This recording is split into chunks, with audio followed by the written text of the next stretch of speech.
Running low on storage and not sure what is taking up all the space, Everything Search can help you find large files quickly so you can review what is safe to move or delete.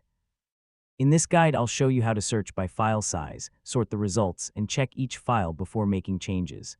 First, open Everything Search from the Start menu or desktop shortcut. Give it a moment to load its index, especially if you have just installed it. Once the results list is ready, click the search bar at the top.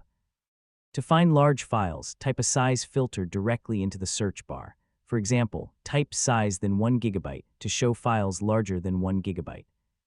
You can replace 1 GB with another size, like 500 megabytes or 2 GB, depending on what you want to find. You can also use a shorter format. Type size than 1 GB for files over 1 GB, or size than 500 MB for files over 500 megabytes.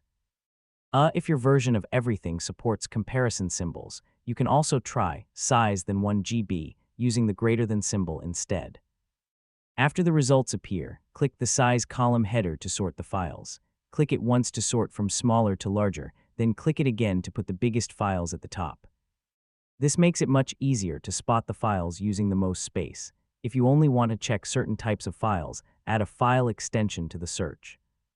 For example, type size than 1 GB.mp4 to find large video files, or use .zip to look for large compressed folders. This is useful because videos, backups, and archives are often the biggest files on a computer.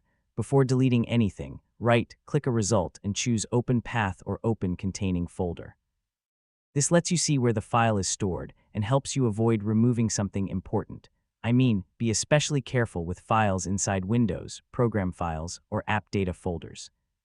Once you know what the file is, decide whether to keep it, move it to an external drive, upload it to cloud storage, or delete it. Empty the recycle bin afterward if you need the space back right away. For large videos or backups, moving them is often safer than deleting them, so review each one carefully. And that's how to find large files with Everything Search. Use a size filter, sort by the size column, and always check the file location before removing anything. That's a quick way to free up storage without guessing.